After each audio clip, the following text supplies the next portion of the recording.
नमस्कार दोस्तों, मेरा नाम है प्रवीण और आप देख रहे हैं पाविका फ्लिटसी चैनल को एक बार फिर से। तो आज मैं लेके आपके लिए बहुत important topic again from the refrigeration and air conditioning. फिलहाल जो टॉपिक आज हम कवर करने वाले हैं that is your humidification in RAC. तो ह्यूमिडिफिकेशन कैसे होता है कांस्टेंट टेम्परेचर पे, यानी कि कांस्टेंट ड्राइवल टेम्परेचर पे आज हम देखने वाले हैं। इसका बहुत यूज है, हम हवा को कैसे ह्यूमिडिफाई करते हैं, ठीक है, कांस्टेंट ड्राइवल टेम्परेचर पे, ठीक है। और फिर हमने देखना है कि ह्यूमिडिफिकेशन कैसे करते हैं, और इसमें काफी सारी चीजें इन्वॉल्व है। सेंसिबल हीट क्या होती है, लैटेंट हीट क्या होती है, क्या हम इसे लैटेंट हीट दे रहे हैं, क्या हम क्या बोलते हैं कि सेंसिबल हीट दे रहे हैं या सेंसिबल हीट निकाल रहे हैं, क्या हम लैटेंट हीट प्रोवाइड कर रहे हैं या लैटेंट हीट निकाल रहे हैं। तो काफी कुछ है समझने के लिए इसमें। बट आगे बढ़ने से पहले अगर आपने मेरा चैनल सब्सक्राइब नहीं किया तो प्लीज आपसे बहुत बड़ी सी रिक्वेस्ट कि आप मेरा चैनल सब्सक्राइब कीजिए, लाइक एंड शेयर करना मत भूलिएगा, ताकि मैं ऐसी एजुकेशन वीडियोस आपके लिए हमेशा पर लेके आता हूं। और इसी वीडियो के डिस्क्रिप्शन बॉक्स में आप देखें तो आपको एक लिंक मिलेगा जहां से आप इसी चैप्टर यानी कि जो हमारा प्लेलिस्ट का नाम है this is applied psychometry and heat load calculations के तमाम टॉपिक डेरिवेशंस आपको मिल जाएंगे। प्रीवियसली यूनिवर्सिटी सॉल्व क्वेश्चंस भी आपको मिल जाएंगे। फिलहाल हमने आई थिंक एक चैप्टर तो कवर किया ही हुआ है, that is your introduction to refrigeration air conditioning. फिलहाल ये हमारा दूसरा चैप्टर है, ठीक है।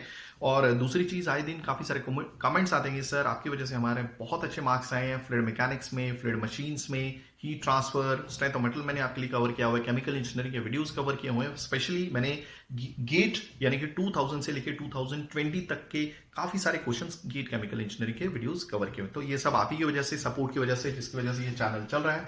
आए दिन काफी सारे कमेंट्स आते हैं कि जैसे कि मैंने ऑलरेडी आपको बोला, तो प्लीज अगर आपको लगता है कि हमारी वजह से आपको कुछ बेनिफिट होता है, प्लीज एक लिंक दे दिया गया है, वहां पे आप डोनेट कर सकते हैं जो भी आपको ठीक ठाक अमाउंट लगे। तो चलिए ज्यादा ना टाइम लेते हुए हम इस क्वेश्चन को मतलब इसको इलाबोरेट करते हैं, समझते हैं ह्यूमिडिफिकेशन मतलब क्या होता है, ठीक है। इससे पहले एक चीज जरूर बताना चाहूंगा कि अगर आप मेरा वीडियो देख रहे हैं तो प्लीज साइकोमेट्रिक चार्ट कैसे अंडरस्टैंड करते हैं वो मैंने अलग से बताया हुआ, वो जरूर देखिएगा, ठीक है। फिर एक्चुअली में ये जो टॉपिक है ह्यूमिडिफिकेशन इन आरएसी, ठीक है, ये जो टॉपिक है ये एक साइकोमेट्रिक प्रोसेस है। अब साइकोमेट्रिक प्रोसेस क्या होता है, इससे पहले हम ये जानेंगे कि साइकोमेट्रिक एयर प्रॉपर्टीज क्या होती है। देखिए, आपको मालूम है कि एयर की कुछ प्रॉपर्टीज होती हैं, ठीक है। अब जैसे वेट बल्ब टेम्परेचर, ठीक है। तो ये जो प्रॉपर्टीज होती हैं, एक्चुअली क्या होता है कि ह्यूमन क्या करता है अपने कंफर्ट के लिए, सपोज आपने एसी लगाया, कूलर लगाया, क्यों लगाया, क्योंकि बाहर बहुत गर्मी है। अब गर्मी यानी कि बाहर का टेम्परेचर बहुत ज्यादा है, यानी कि ड्राइवल टेम्परेचर सपोज 40 या 45 है। अब आपको अंदर एयर चाहिए 25 डिग्री सेल्सियस पे, 24 डिग्री सेल्सियस पे। तो ये क्या है, आपने हाई टेम्परेचर से लो टेम्परेचर तक आपने एक पैरामीटर को रिड्यूस कर दिया, यानी कि ड्राइवल टेम्परेचर को आपने 40 डिग्री सेल्सियस से 25 डिग्री सेल्सियस पे लेके आ गए, ठीक है। तो ये कुछ एयर और वाटर वेपर की कुछ प्रॉपर्टीज होती है, एयर और वाटर वेपर का जो मिक्सचर होता है उसकी कुछ प्रॉपर्टीज होती हैं। तो जब आप इसमें तब्दीली करते हैं, जब आप इसमें चेंजेस लाते हैं अपने कंफर्ट के हिसाब से, ठीक है, तो ये कहलाता है साइकोमेट्रिक प्रोसेस। तो जो प्रोसेस इसके ऊपर अप्लाई करते हैं, किसके ऊपर, साइकोमेट्रिक एयर प्रॉपर्टीज के ऊपर। जैसे मैं कुछ गिना देता हूं, मिड बल्ब टेम्परेचर हो गया, ड्राई बल्ब टेम्परेचर हो गया, ठीक है। देन अब हम आगे बात करेंगे इंथैल्पी हो गया, एयर की इंथैल्पी, ठीक है, इंथैल्पी ऑफ ड्राई एयर, ठीक है। स्पेसिफिक वॉल्यूम हो गया, बहुत सारे पैरामीटर्स हैं, ठीक है। स्पेसिफिक वॉल्यूम हो गया, जैसे कुछ तो मैंने यहां पे लिखे भी हुए हैं। स्पेसिफिक ह्यूमिडिटी हो गया, यानी कि स्पेसिफिक ह्यूमिडिटी का मतलब होता है 1 केजी ड्राई एयर में कितना केजी मॉइस्चर है, तो ये हो गया स्पेसिफिक ह्यूमिडिटी। तो ये कुछ होती है, ठीक है। तो जब आप इन चीजों में बदलाव करते हैं किसी प्रोसेस का यूज करके, वो प्रोसेस को बोलते हैं साइकोमेट्रिक प्रोसेस, ठीक है। और जिसमें बदलाव करते हैं उनको नाम दिया गया साइकोमेट्रिक एयर प्रॉपर्टीज, ठीक है। और साइकोमेट्री क्या होती है, जब एयर और वाटर वेपर के मिक्सचर के बारे में अब हम पढ़ते हैं तो उसको बोलते हैं साइकोमेट्री, यानी कि जो स्टडी है, ठीक है, किसके बारे में, एयर प्लस वाटर वेपर के मिक्सचर के बारे में, वाटर वेपर के मिक्सचर के बारे में। तो वो जो स्टडी कहलाती है दैट इज योर साइकोमेट्री, ठीक है। तो यहां पर स्पेसिफिक क्या लिखना था, ह्यूमिडिटी लिख देता हूं, ठीक है। ओके, देन रिलेटिव ह्यूमिडिटी एक टर्म है, रिलेटिव ह्यूमिडिटी जो परसेंटेज में दी जाती है, सैचुरेशन ह्यूमिडिटी हो गई, ठीक है। देन योर, आई होप आपको ये सारी चीजें समझ में आ गई होंगी, ठीक है। तो साइकोमेट्रिक चार्ट कुछ इस तरह से, देखो ये जो दिख रहा है एक तरह से इस तरह से दिखेगा आपको, जो लेडीज का जो सैंडल होता है कुछ इस तरह का दिखता है, ठीक है। तो ये तो हो गया, ठीक है। अब एक्स एक्सिस है, इसका वाई एक्सिस, अब ध्यान से देखिएगा, एक्स एक्सिस में ड्राइवल टेम्परेचर बताया गया है, ठीक है। वाई एक्सिस में स्पेसिफिक ह्यूमिडिटी। अब स्पेसिफिक ह्यूमिडिटी में क्या है, इसको और अच्छे से देखते हैं कि केजी, कई जब भी आप ग्राफ देखेंगे, जो भी कंपनीज, मतलब अगर कोई कंपनी में लगा हुआ, जैसे कैरियर कंपनी हो गई, एसी की कंपनीज हो गई, देन योर रेफ्रिजरेटर हो गया, देन क्योंकि ये भी रेफ्रिजरेशन एंड एयर कंडीशनिंग में आता है, एयर कूलर की कंपनीज में हो गया, ठीक है। तो उनको ये साइकोमेट्रिक चार्ट अच्छे से समझना पड़ता है। अब ये साइकोमेट्रिक चार्ट में वाई एक्सिस में क्या दिया हुआ है, केजी मॉइस्चर पर केजी ड्राई एयर, पर मीन्स 1 होता है, तो यहाँ पे 1 लिख देता हूं, वैसे लिखा नहीं होता, 1 केजी ड्राई एयर, यानी कि 1 केजी ड्राई एयर में कितना केजी मॉइस्चर है। अभी ये कई ग्राफ में आपको यहाँ पे केजी में मिलेगा, कईयों में ग्राम में मिलेगा, ठीक है। वो तो आप डिपेंडेंट है कि आप कैसे समझते हैं, ठीक है। अब देखिए मैंने इतनी तो चीजें बता दी, ओके। आप ये देख रहे हैं, ये कुछ क्या बोलते हैं, ये जो रेड कलर की जो लाइंस हैं, this is your relative humidity. ये क्या है, रिलेटिव ह्यूमिडिटी, ओके। ये भी रिलेटिव ह्यूमिडिटी है। अब हम ह्यूमिडिफिकेशन में क्या कर रहे हैं, ह्यूमिडिफिकेशन मतलब हम हवा में मॉइस्चर को ऐड कर रहे हैं, बस और कुछ नहीं कर रहे हैं, ठीक है। हम हीट नहीं कर रहे हैं, हम we are not going to add sensible heat. जब भी हम हीट करते हैं, मतलब टेम्परेचर 25 डिग्री सेल्सियस से 40 डिग्री सेल्सियस तक लेके जाते हैं, या 40 डिग्री सेल्सियस से 100 डिग्री सेल्सियस तक लेके आते हैं, तो that means we are adding sensible heat. या फिर हम रिड्यूस करें टेम्परेचर को 100 से 60, 60 से 40, 40 से 10, तो हम क्या कर रहे हैं, सेंसिबल हीट निकाल रहे हैं। बट यहां पर हम सेंसिबल हीट नहीं दे रहे हैं, हम सेंसिबल हीट की बात नहीं करेंगे, हम सिर्फ लैटेंट हीट की बात करेंगे, यानी कि लैटेंट हीट प्रोवाइड की जा रही है, ठीक है, बस और कुछ नहीं। हवा को गर्म नहीं किया जा रहा है, लैटेंट हीट प्रोवाइड की जा रही है। याद रखिएगा, लैटेंट हीट जब भी प्रोवाइड की जाती है उस दौरान टेम्परेचर नहीं बढ़ता, ठीक है, ओके। तो अब आप देखिए, ये तो मैंने आपको बता दिया ड्राइबल टेम्परेचर, ये हो गया हमारी स्पेसिफिक ह्यूमिडिटी, यानी कि केजी मॉइस्चर पर केजी ड्राई एयर, ओके। आपको जो लाल कलर की जो लाइनें दिख रही हैं, ये है हमारी रिलेटिव ह्यूमिडिटी। रिलेटिव ह्यूमिडिटी किसको बताती है, पार्शियल प्रेशर को, कि हवा द्वारा कितना, हवा द्वारा नहीं, यानी कि हवा में जो व्याप्त, हवा के साथ जो एसोसिएटेड वाटर वेपर है, वाटर वेपर द्वारा कितना क्या बोलते हैं प्रेशर एक्सर्ट किया जा रहा है, पार्शियल प्रेशर, ठीक है, ओके। चलिए, तो हो गया, तो 40 to 60% में, बट मैं बताऊंगा कि कैसे होता है, ओके। पहले मैं बता रहा हूं कि क्या क्या चीजें हैं इसमें, ओके। ये जो कर्व आप देख रहे हैं, कर्व दिख रहे हैं, ये तो वैसे सैचुरेशन कर्व है, बट हम इसकी बात नहीं करेंगे, हम एंथैल्पी की बात करेंगे।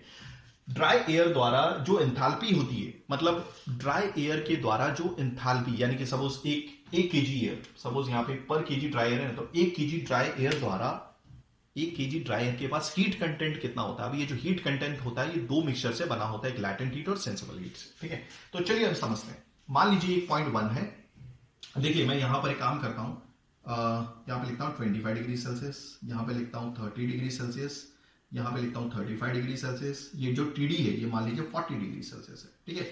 ये हो गया 50 डिग्री, नहीं, ये हो गया 45 डिग्री सेल्सियस, हो गया ये 50 डिग्री सेल्सियस, मान लीजिए, मानने में क्या जाता है, ठीक है, ओके। तो अब देखते हैं कि मान लीजिए कि हमारे पास हवा है, ठीक है, जो 40 डिग्री सेल्सियस पे है, ओके। तो 40 डिग्री सेल्सियस पे है, और क्या बोलते हैं, मतलब हम 0.1 पे, ठीक है, ओके। उसके हिसाब से आप ऊपर जाइए, वर्टिकल जाइए, उसके हिसाब से राइट हैंड साइड को फॉलो कीजिए। ये जो ब्लू कलर की लाइन है आपको दिख रही है, मान लीजिए W1 जो है वो 10 kg, एक काम करता हूं, इसको मैं ग्राम में लिख लेता हूं, वो ज्यादा बेटर रहेगा, ठीक है, समझने भी आसान रहेगा। यानी कि एक मतलब कुछ क्वांटिटी ऑफ एयर है, ठीक है, ओके, वो 40 डिग्री सेल्सियस पे है, ओके। हम ये जो डॉटेड लाइन दिख रही है, इसको फॉलो करते हैं और उसके राइट हैंड साइड पे जाते हैं, यानी कि इसको मार्क कर देते हैं 0.1, ठीक है, 0.1, ओके। राइट साइड पे क्या जो ब्लू लाइन जा रही है, वो ये बताती है कि 1 केजी ड्राई एयर में आपकी कितना ग्राम मॉइस्चर है। मान लीजिए वो 10 ग्राम है, यानी कि W1 की जो क्वांटिटी वैल्यू हो गई, वो 10 ग्राम मॉइस्चर है 1 केजी ड्राई एयर में, ठीक है। तो 1 केजी ड्राई एयर जो 40 डिग्री सेल्सियस में, उसमें 10 ग्राम आपका मॉइस्चर है 1 केजी ड्राई एयर में, ठीक है। अब हम क्या कर रहे हैं, इसको हम क्या करते हैं, हम इसको हीट नहीं कर रहे, क्योंकि क्या मैंने हीट किया, क्या मैंने 35 डिग्री सेल्सियस से 40 डिग्री सेल्सियस तक लेके आया इस हवा को, नहीं। क्या मैंने 45 डिग्री मींस 40 डिग्री सेल्सियस से 45 डिग्री तक लेके आया, नहीं। मैं सेंसिबल हीट ऐड नहीं कर रहा हूं, यानी कि मैं हीट नहीं कर रहा हूं, ठीक है, ओके। अब हम क्या करते हैं, हम कुछ ऐसा करते हैं, ठीक है, ताकि ये जो 1 पॉइंट है, ये डायरेक्टली 2 पॉइंट पे पहुंच जाए। मतलब अब हम क्या करेंगे, हम हवा में मॉइस्चर को ऐड करेंगे, और जैसे ही उस हवा में हम पानी को ऐड करते हैं, मॉइस्चर को ऐड करते हैं, वो पहुंच जाता है 1 से 2। आई होप आपको चीजें समझ में आ गई होगी। बट इससे पहले कि हम 1 से 2 पे जाएं, एक चीज बतानी रह गई है कि यहाँ की जो रिलेटिव ह्यूमिडिटी है वो 40%। क्या है रिलेटिव ह्यूमिडिटी? 40%। तो जैसे ही हम हवा में, एक चीज और उसी के हिसाब से कॉरस्पॉन्डिंगली टू 1 को देखते हुए जो हीट कंटेंट है, मान लीजिए वो है हमारा 25 किलो जूल, ओके, पर KG dry air. I hope आपको समझ में आ रहा होगा। मतलब जब हवा 1 पॉइंट पे है, तो उसके हिसाब से हवा का जो हीट कंटेंट है वो 25 किलो जूल पर केजी ड्राई एयर है, मतलब 1 केजी ड्राई एयर में 25 किलो जूल की एनर्जी है। बस हो गया। ओके, अब हमें क्या करना है, इस 1 को हमें 2 तक पहुंचा देना है। कैसे पहुंचाएंगे, हम हवा में 1 केजी ड्राई एयर में कुछ मॉइस्चर ऐड कर देंगे। अब मॉइस्चर कैसे ऐड करेंगे वो देख लीजिए। मान लीजिए हमने मॉइस्चर ऐड कर दिया, अब मॉइस्चर ऐड करने का तरीका हम यहां पे समझेंगे, ठीक है। मान लीजिए हमने मॉइस्चर ऐड कर दिया, तो जैसे ही हम मॉइस्चर ऐड कर देते, याद रखिएगा हमने टेम्परेचर नहीं बढ़ाया है। Let me check everything is working fine. याद रखिएगा हमने टेम्परेचर नहीं बढ़ाया हुआ है, हम सिर्फ मॉइस्चर ऐड कर रहे हैं। ओके, और जैसे ही मॉइस्चर ऐड करते हैं तो मॉइस्चर खुद ब खुद ऐड नहीं हो जाता, एक प्रोसेस है, इसका नाम है एयर वॉशर। कैसे ऐड करेंगे वो मैं लास्ट में बताऊंगा, ठीक है। ओके, तो जैसे हम मॉइस्चर ऐड करते हैं दैट मीन्स प्रोवाइड की जा रही है लैटेंट हीट, और इस दौरान आपका क्या बोलते हैं टेम्परेचर इंक्रीज नहीं होता, और ये जो स्टेट 1 है ये स्टेट 2 पे पहुंच जाता है, और उसके हिसाब से जो एंथैल्पी कंटेंट है बढ़ जाता है। कितना, और मान लीजिए कि H2 जो है इसकी वैल्यू है, यहां पे लिख देता हूं, यहां पे वैल्यू लिखी हुई है, तो मान लीजिए 60 किलो जूल पर केजी ड्राई एयर। तो अब आप ये सोचेंगे, आप ये सोच सकते हैं कि पहले एंथैल्पी कंटेंट 25 किलो जूल पर केजी ड्राई एयर था, यानी कि 1 केजी ड्राई एयर में 25 किलो जूल की एनर्जी थी। बट अब ना ही हमने हीट भी नहीं किया, ठीक है, तो ये एंथैल्पी कंटेंट बढ़ कैसे गया। अब H2 की वैल्यू जो आ रही है 60 kilo joule 1 KG dry air में, ठीक है, ये सोचने वाली बात है। ओके, अब उसी जो हवा थी जो स्टेट 1 पर थी, हमने कुछ तो ऐसा किया, क्या किया, हमने मॉइस्चर ऐड कर दिया, ठीक है। मॉइस्चर ऐड किया जो 40 डिग्री सेल्सियस पे थी, अब वही हवा स्टेट 2 पे पहुंच गई है, और अभी भी वो 40 डिग्री सेल्सियस टेम्परेचर पर ही है। बट इस दौरान क्या हो गया है, उसमें लैटेंट हीट ऐड हो गई है, यानी कि कितने की बढ़ोतरी हुई,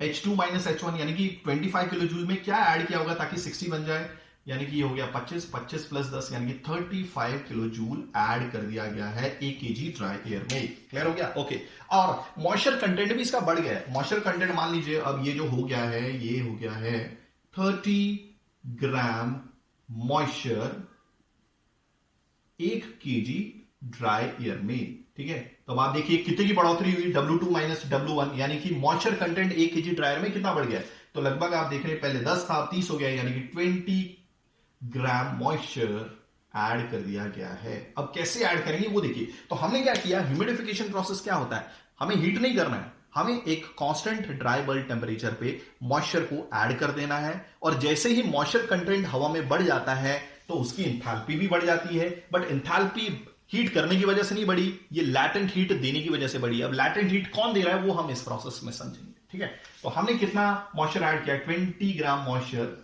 1 केजी ड्राई एयर में। हो गया क्लियर। ओके, अब कई क्वेश्चन बन सकता है, भाई हमने तो हीट नहीं किया, तो ये लैटेंट हीट आई कहां से। लैटेंट हीट प्रोवाइड करने वाला पानी ही होता है, हम प्रोवाइड नहीं करते, ठीक है। अब देखिए हमने कैसे, आई होप आपको चीजें समझ में आ गई होंगी। दूसरी चीज, अगर हम हीट करते हैं स्टेट 1 से, मतलब हीट नहीं कर रहे, लैटेंट हीट अगर ऐड होती है, वो लैटेंट हीट ऐड कैसे होती है, हमने क्या किया था, मॉइस्चर को बढ़ा दिया। तो जैसे ही आप मॉइस्चर बढ़ाते हैं तो आप देख रहे हैं रिलेटिव ह्यूमिडिटी बढ़ जाती है। अभी रिलेटिव ह्यूमिडिटी क्या होती है, रिलेटिव ह्यूमिडिटी जो होती है वो होती है एक तरह का रेशियो, ये होता है partial pressure of water vapour, okay, upon vapour pressure, एक काम कर दूंगा, वेपर प्रेशर मल्टीप्लाई बाय 100, यानी कि एक पर्टिकुलर टेम्परेचर पे, मान लीजिए 40 डिग्री सेल्सियस पे, ठीक है, जब वो स्टेट 1 पे था तब उसका पार्शियल प्रेशर कम था, यानी कि वो वाला प्रेशर जो एक्सर्ट किया जा रहा है वाटर वेपर द्वारा, ठीक है, वो कम था। बट हमने क्या किया, हमने हवा में मॉइस्चर को बढ़ा दिया, तो अब जो पार्शियल प्रेशर है वो पिछले वाले 40 डिग्री सेल्सियस से अब के जो 40 डिग्री सेल्सियस पे है वो ज्यादा है। अब ये पार्शियल प्रेशर बढ़ कैसे गया, क्योंकि भाई आपकी 1 केजी ड्राई एयर में मॉइस्चर कंटेंट बढ़ गया है। पहले 10 था तो इसका पार्शियल प्रेशर मान लीजिए आप 20 mmHg लिख दीजिए, 20 mmHg लिख दीजिए, ठीक है। ओके, अब जैसे ही इसका 30 हो गया तो आप देखेंगे इसका जो पार्शियल प्रेशर हो गया PA वो बढ़ गया 50 mmHg। हो गया, क्लियर हो गया। और एक टाइम आएगा जैसे जैसे आप क्या बोलते हैं इसके रिलेटिव ह्यूमिडिटी बढ़ाते जाएंगे, यानी कि मॉइस्चर बढ़ाते जाएंगे, ये पार्शियल प्रेशर वेपर प्रेशर के बराबर हो जाएगा। मेरा कहने का मतलब है, sorry for this slip of tongue. Okay, तो ये पार्शियल प्रेशर वेपर प्रेशर के बराबर होगा, तब हवा आपकी टोटली ह्यूमिडिफाई हो जाएगी, ठीक है। तो अब देखिए एक्चुअली ये जो ह्यूमिडिफिकेशन समझ में आ रहा है, ये ह्यूमिडिफिकेशन आप समझ सकते हैं कि कूलर में होता है। अब देखिए कैसे, यहां से आपकी एयर इन जा रही है, ठीक है, यहां से अब थोड़ा सा अभी इसको अलग कर देता हूं, नहीं तो ये मिक्सचर मिक्स हो जाएगा, ठीक है। अब ये देखिए एक तरह का कूलर ही है, ये एक तरह का बॉक्स है, टैंक है। अब क्या हो रहा है यहां पर एयर इन जा रही है और ये 40 डिग्री सेल्सियस पे जा रही है, और बाहर निकलेगी भी 40 डिग्री सेल्सियस पे भी, ठीक है, ओके। तो क्या है, एक फैन का यूज करके हवा को अंदर लेके आया जा रहा है, जैसे कि आपने कूलर में देखा होगा, ठीक है, ओके। जैसे ये एंटर करता है, ठीक है, ओके, तो हवा 40 डिग्री सेल्सियस पे, ओके। नीचे से क्या हो रहा है कि ये ठंडा पानी, अब ये ठंडा पानी क्यों है इसका भी रीजन आपको समझ में आ जाएगा, ठीक है। अब विद रिस्पेक्ट टू टाइम ये जो पानी है हवा में ऐड हो रहा है, ठीक है। मान यहां पर जो 40 डिग्री सेल्सियस पे जो हवा थी वहां पर मॉइस्चर कंटेंट कितना था, 10 ग्राम था, जो हमने लिखा है यहाँ पे 10 ग्राम था, ठीक है। 10 ग्राम यहां पे लिखता हूं ना भाई, इसको यहाँ पे क्यों लिखो, ये तो W1 ही है, इसको मिटा देता हूं, ठीक है। W1 10 ग्राम मॉइस्चर 1 kg ड्रायर में, ठीक है, 40 डिग्री सेल्सियस पे, हो गया क्लियर, ओके। बट जैसे ही ये मॉइस्चर के कांटेक्ट में आता है, क्योंकि आप देख रहे हैं ऊपर से बारिश हो रही है, ठीक है, हम क्या करते हैं सिंपली है कि नीचे टैंक है, ठंडा पानी है, ये अराउंड 20 डिग्री सेल्सियस या 30 डिग्री सेल्सियस कर लीजिए टेम्परेचर, ठीक है। तो 30 डिग्री सेल्सियस का पानी, ये पंप लगा हुआ है, ओके, यहाँ पे हीटिंग कॉइल है, 30 डिग्री सेल्सियस को वापस 40 डिग्री सेल्सियस पे हीट किया जाता है ताकि पानी 40 डिग्री सेल्सियस से आगे बढ़े, क्योंकि हवा का टेम्परेचर भी उतना ही है, क्लियर हो गया, ओके। चलिए, हीट किया हमने, हीटिंग कॉइल लगाई हुई है यहाँ पे, देखिए, ठीक है, इसका नाम दिया गया एयर वॉशर, ठीक है। हवा को धोया जा रहा है, हवा को धोया जा रहा है, कहने का मतलब है कि हवा में मॉइस्चर ऐड किया जा रहा है, ठीक है। तो 30 डिग्री सेल्सियस का पानी पंप का यूज करके, सेंट्रीफ्यूगल पंप लगा लीजिए, ठीक है। 40 डिग्री सेल्सियस यहाँ पे हीटिंग कॉइल है, 30 से 40 डिग्री सेल्सियस पानी का टेम्परेचर हो गया। अब ये धीरे धीरे पाइप के जरिए ये इंसुलेटेड, मतलब टोटली इंसुलेट किया जाता है ताकि हीट लॉस ना हो, ओके। तो 40 डिग्री सेल्सियस का पानी यहां पर स्प्रे हो रहा है, ठीक है। तो ये क्या है, स्प्रे नोजल्स, ओके। और ये क्या है, एलिमिनेटर प्लेट्स, जिसके जरिए आपके जो एयर है वो एंटर करेगी और उसको कुछ पर्टिकुलर डायरेक्शन में लेगी ताकि वो एयर पूरी नीचे से ऊपर की तरफ उठे, ठीक है, ओके। तो अब यहां पर देखिए, तो जैसे ही आपस में ये जो एयर और वाटर जो आपस में कांटेक्ट में आते हैं, आपस में इक्विलिब्रियम में आते हैं, ठीक है, इक्विलिब्रियम स्टेजेस में आते हैं, तो कुछ पानी हवा में इवापोरेट हो जाता है। अब कुछ पानी इवापोरेट हो जाता है, देखिए हवा भी 40 डिग्री सेल्सियस पे आ रही थी, पानी भी 40 डिग्री सेल्सियस पे आ रहा है, ठीक है। तो इस इवापोरेट होने के लिए पानी को कुछ तो हीट चाहिए, तो वो जो लैटेंट हीट चाहिए, जिस दौरान स्टेट चेंज हो जाती है, इस दौरान टेम्परेचर नहीं बढ़ता, क्योंकि हवा भी 40 डिग्री सेल्सियस पे, आपका जो पानी है वो भी 40 डिग्री सेल्सियस पे, ठीक है। तो उस दौरान जैसे ही एयर और वाटर का कांटेक्ट होता है इस टैंक के अंदर, क्योंकि हवा एकदम इस तरह से नीचे की तरफ आती है, ओके, और फिर ऊपर की तरफ उठती है, ठीक है। यहां से भी आएगी, मतलब यहां से नहीं आएगी, यहां से तो बाहर निकल जाएगी, सॉरी, यहां पर थोड़ी ना, ऊपर थोड़ी ना जाएगी, वो यहां जाएगी, क्लियर हो गया, यहां पर जाएगी, ठीक है। तो आपस में एयर और वाटर का अच्छे से कांटेक्ट में होता है, दोनों आपस में इक्विलिब्रियम में आते हैं, ठीक है। तो कुछ अमाउंट ऑफ वाटर वेपर जो ऊपर से आ रहा था वो हवा के साथ निकल जाता है, दैट मीन्स यहां पे 10 ग्राम था, अब यहां पर निकल रहा है 30 ग्राम मॉइस्चर 1 kg ड्राई एयर में। तो ये कैसे हो गया, ठीक है, तो ये कैसे हो गया, अब जो लैटेंट हीट है वो प्रोवाइड किसने की, कहने का मतलब है, जैसे कि आपने देखा होगा नॉर्मली कि जो मटका होता है, मटका यानी कि जो पॉट यूज करते हैं उसमें पानी कैसे ठंडा होता है, तो उसी प्रिंसिपल को यूज करके यहां पर होता है, ठीक है। तो कुछ अमाउंट ऑफ वाटर, देखिए जो कुछ अमाउंट ऑफ वाटर है वो मैंने ग्रीन कलर से बताया हुआ है, ग्रीन कलर से, ठीक है, ग्रीन कलर से बताया हुआ है। बट अब देखिए ये प्रोसेस होता कैसे, ठीक है। कुछ अमाउंट ऑफ वाटर वेपर, ठीक है, जो हवा में निकलता जा रहा है, ठीक है, हो गया क्लियर। मान लीजिए यहां से 10 किलो पानी आया, ठीक है, उसमें से जो नीचे जाने वाला पानी है वो 7.5 किलो है, क्लियर हो गया।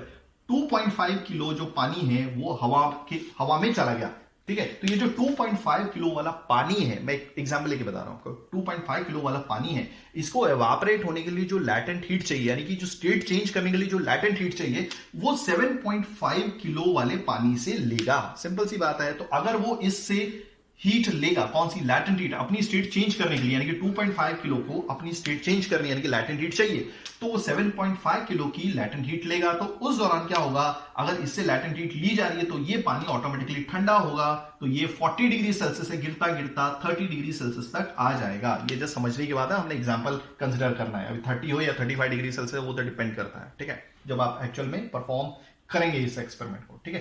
तो ये 2.5 किलो पानी हवा के साथ 1 kg ड्रायर में निकल जाएगा। आई होप आपको चीजें समझ में आ गई होंगी, इट्स वेरी इजी, ओके। अब आप ये समझ सकते हैं, देखिए मैंने ऑलरेडी बता दिया H2 - H1, तो ये डिफरेंस कितना था, आया था, ये था आपका 35 का, ठीक है। अब इसे कैसे समझते हैं, अभी जहां तक मेरे को लैटेंट हीट ऑफ वेपराइजेशन मालूम है, ठीक है, that is at 100 degree Celsius, मैं 100 डिग्री सेल्सियस की बात कर रहा हूं, वो 2250 किलो जूल पर kg है, मतलब 1 kg वाटर को अगर अपनी स्टेट चेंज करनी है तो 2250 किलो जूल की एनर्जी चाहिए। ये तो जस्ट समझने के लिए, ठीक है। तो अब कितना ग्राम मॉइस्चर 1 केजी ड्रायर में ऐड हुआ था, यानी कि 20 ग्राम मॉइस्चर ऐड हुआ था, ठीक है। एक काम करते हैं, इसको केजी में ले लेते हैं। ये तो मैंने जस्ट समझाने के लिए बताया था आपको, ठीक है।